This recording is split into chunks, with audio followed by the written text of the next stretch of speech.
Bismillahirrahmanirrahim. Assalamualaikum warahmatullahi wabarakatuh. Apa kabar semuanya? Semoga kita selalu berada dalam bimbingan Allah Subhanahu wa Ta'ala dan berada di jalan yang lurus. Seiring berjalannya waktu, umat Islam di Eropa semakin bertambah, yang membuat penyebaran agama Islam kini semakin luas dan membuat saya bertanya-tanya tentang bagaimana perkembangan agama Islam di Eropa. Jadi kami dari kelompok 8 yang terdiri dari saya sendiri, yaitu Muhammad Zaky Muzaffar, lalu Husnul Khotimah, dan Sofia, mencari mengenai perkembangan Islam di benua Eropa. Pada video ini terbatas pada beberapa negara saja, sebagai gambaran umum tentang keberadaan Islam di Eropa, seperti di Andalusia atau Spanyol dan Inggris. Sekilas secara sejak pertama kali Islam di tanah Spanyol hingga jatuhnya kerajaan Islam di sana, Islam memainkan peranan yang sangat besar. Masa itu berlangsung lebih dari 7,5 abad. Sejarah panjang yang dilalui umat Islam di Spanyol itu dapat dibagi menjadi 6 periode. Pada periode pertama ini, Spanyol berada di bawah kekuasaan pemerintahan para wali yang diangkat oleh Khalifah Bani Umayyah yang fokus di Damaskus, Andalusia. Secara politik belum stabil, masih terjadi perebutan kekuasaan antar elit penguasaan. Stabilitas politik negeri Spanyol belum mencapai sejarah sempurna. Gangguan-gangguan masih terjadi, baik datang dari luar maupun dari dalam, karena seringnya terjadi konflik internal dan keinginan menghadapi musuh dari luar. Maka dalam periode ini, Islam Spanyol boleh memasuki kegiatan pembangunan di bidang peradaban dan kebudayaan.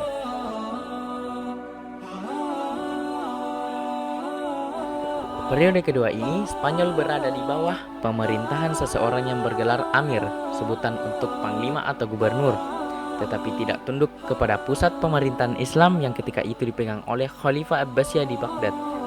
Amin pertama adalah Abdul Rahman I. Pada periode ini, umat Islam Spanyol mulai memperoleh kemajuan, baik di bidang politik maupun di bidang peradaban. Abdul Rahman al-Dakhil membangun Masjid Cordova dan sekolah di kota-kota besar Spanyol. Pemikiran filsafat juga mulai masuk kepada periode ini, terutama pada zaman Abdul Rahman al-Azhar. Ia mengundang para ahli dari dunia Islam lainnya datang ke Spanyol, sehingga kegiatan ilmu pengetahuan Spanyol mulai semarak.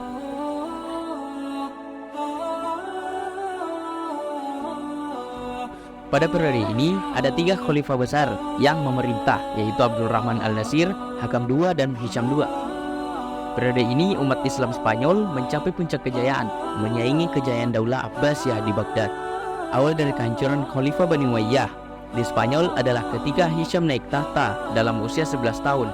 Oleh karena itu, kekuasaan aktual berada di tangan para pejabat pada tahun 981 Masehi. Khalifah menunjuk Ibnu Abi Amir sebagai pemegang kekuasaan secara mutlak. Ia seorang yang niat yang berhasil menancapkan kekuasaannya dan melebarkan wilayah kekuasaan Islam dengan menyingkirkan rekan-rekan saingannya.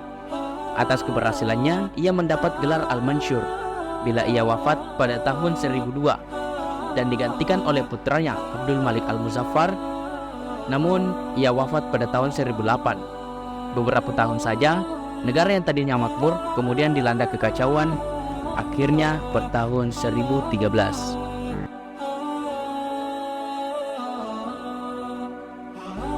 Pada periode keempat ini, Spanyol terpecah menjadi lebih dari 30 negara kecil di bawah pemerintahan raja-raja golongan. Pada abad ini, umat Islam Spanyol kembali memasuki masa pertikaian intern. Ironisnya, kalau terjadi perang, saudara ada di antara pihak-pihak yang bertikai itu yang meminta bantuan kepada raja-raja Kristen. Melihat kelemahan dan kekacauan yang menimpa keadaan politik Islam itu, untuk pertama kalinya, orang-orang Kristen pada periode ini mulai mengambil inisiatif penyerangan meskipun kehidupan politik tidak stabil.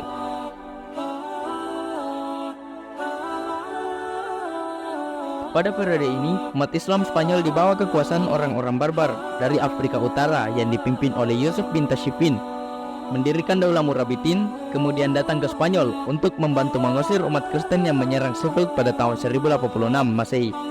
Andalusia yang dipimpin oleh Abdullah anak Abu Yakub Yusuf bin Abdul Mukmin. Andalusia mengalami masa kejayaan. Kota-kota muslim penting seperti Cordova, Almeria, dan Granada jatuh ke bawah kekuasaannya. Untuk yang keberapa dekade ini, dinasti ini mengalami banyak kemajuan. Kekuatan-kekuatan Kristen dapat dikalahkan. Namun saat Kristen memperoleh kemenangan besar di Las Navas de Trosa, menyebabkan penguasanya memilih meninggalkan Spanyol dan kembali ke Afrika Utara pada tahun 1235. Dalam kondisi demikian, umat Islam tidak mampu bertahan dirinya pada tahun 1235. Cordova jatuh ke tangan kekuasaan Kristen dan Seville jatuh di tahun 1238. Masih seluruh Spanyol kecuali Granada lepas dari kekuasaan Islam.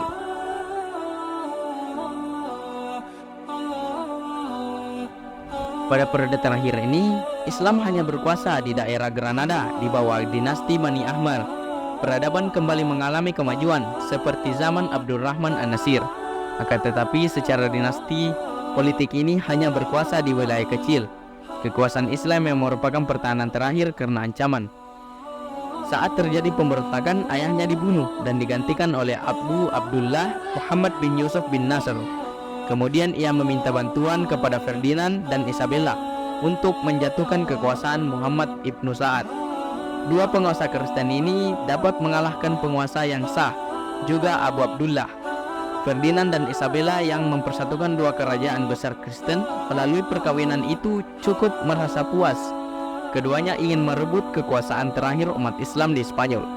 Abu Abdullah tidak menahan kekuasaan serangan orang Kristen dan pada akhirnya mau kalah, ia menyerahkan kekuasaan kepada Ferdinand dan Isabella kemudian hijrah ke Afrika Utara. Demikian berakhirlah kekuasaan Islam di Spanyol tahun 1492 Masehi. Gerakan kerajaan Kristen Granada melakukan pemaksaan orang Islam untuk memeluk Kristen. Buku-buku tentang Islam dibakar. Umat Islam setelah itu dihadapkan kepada dua pilihan, masuk Kristen atau pergi meninggalkan Spanyol. Di tahun 1619 boleh dikatakan tidak ada lagi umat Islam di daerah ini. Demikianlah Islam di Andalusia atau Spanyol. Walaupun pada akhirnya berakhir dengan kehancuran, namun Islam muncul sebagai suatu kekuatan dan sekaligus cabang menghasilkan cabang kebudayaan dalam segala ragam dan jenisnya. Assalamualaikum warahmatullahi wabarakatuh. Saya Sofia, nomor urut 24, ingin menjelaskan tentang perkembangan Islam yang ada di Inggris, termasuk salah satu negara yang cukup bagus perkembangan Islamnya. Hal ini didukung dengan transfer Universitas Islam Toledo di Spanyol ke Inggris.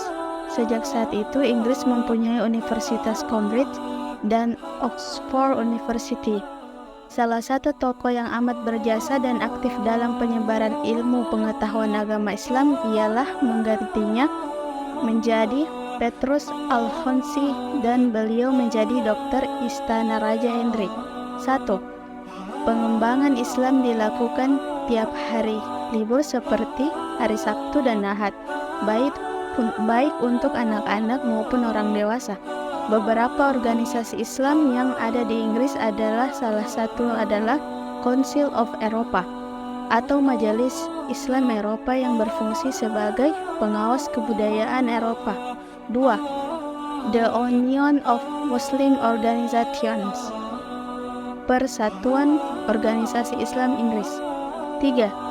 The Association of British Muslim atau Perhimpunan Muslim Inggris. 4. Islamic Foundation dan Muslim Institute. Keduanya bergerak di bidang penelitian beranggota orang-orang Inggris dan imigran. Di pusat kota London, membangun Central Mosque atau Masjid Agung yang selesai pembangunannya pada tahun 1977, terletak di Regent's Park dan mampu menampung 4.000 jamaah, dilengkapi perpustakaan dan ruang administrasi serta kegiatan sosial. Nah, itu tadi dia perkembangan agama Islam di beberapa negara Eropa, khususnya Spanyol yang memiliki banyak sekali periode perkembangan agama Islam di sana. Kami dari kelompok 8 mengucapkan terima kasih telah menyimak video yang telah kami buat tentang perkembangan agama Islam di benua Eropa. Semoga kita semua dalam lindungan Allah Subhanahu wa Ta'ala. Assalamualaikum warahmatullahi wabarakatuh.